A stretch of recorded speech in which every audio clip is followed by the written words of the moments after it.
You've deleted a video in which you praised ISIS. Why? I don't know which video you're talking about in particular. It might have been a video from a long time ago. But in general, I understand that, like I said, the world is not black and white. The world is gray areas. And Western imperialism as a whole has been causing more problems than it's ever fixed. And it's disgusting. And I don't know the exact video you're referencing. But sometimes when an underdog destroys a Western imperialist, I have a degree of, I wouldn't say satisfaction, but satisfaction. No, but there's certainly a degree of the way ISIS. I don't know the particular. Conducted themselves. I don't know about the particular video we're talking about. ISIS were one of the most deadly terror groups in the world. Absolutely. They committed a series of appalling atrocities. Sure. Killing innocent people left, right, and centre. Yeah. How could you possibly have satisfaction? Well, if it's the video I'm recollecting, if it's the video we're talking about, it's about the fact that I believe ISIS was funded by the West and created by the West in the first place. And it wasn't a degree of satisfaction like I'm happy ISIS exists. It was a commentary on the world. Well, here's what you said. ISIS are the real Muslims because ISIS do exactly what the book says. Kill everyone who's not a Muslim and chop people's heads off and set them on fire and be raging lunatics. But all the other Muslims go, they're not real Muslims because I read the book and ignore those parts. Well, then you're not an effing Muslim because you're ignoring the effing book. That's an interesting point you've just raised because I am now Islamic.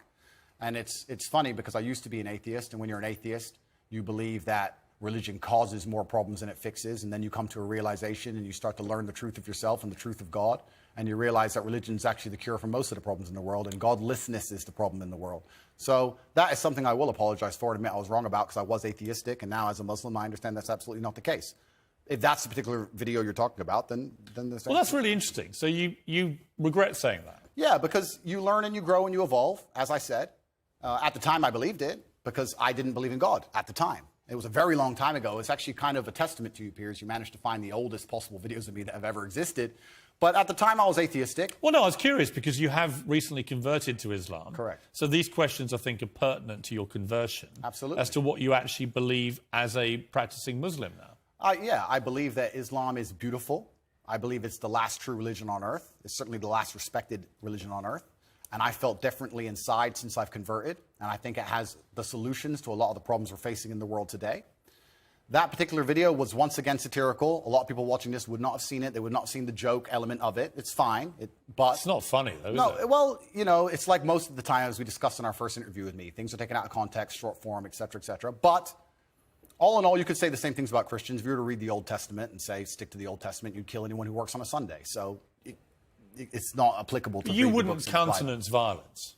Say again? You don't countenance violence. I absolutely do not countenance violence. When I was talking about violence being the bottom line the bottom line decider between disagreeing points of view, it's not I'm calling for violence. I'm just making a commentary on how the world genuinely functions. But when you use a word like satisfaction, you understand that people will watch that and think, how can you possibly find any form of terrorism satisfying?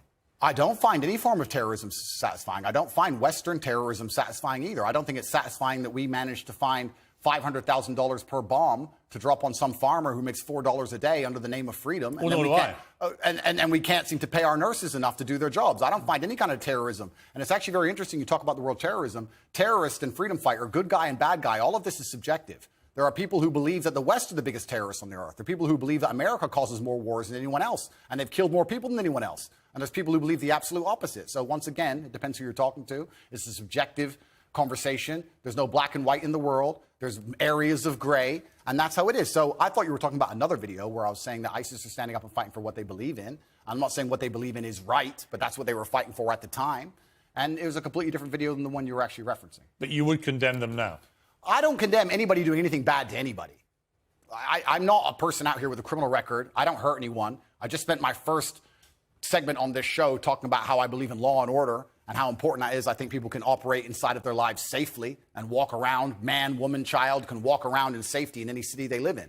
How that law and order is constructed is not my jurisdiction. I'm not in charge of the law and order of Afghanistan, Tajikistan, Kyrgyzstan, Afghanistan, Kazakhstan, any of them. It's nothing to do with me.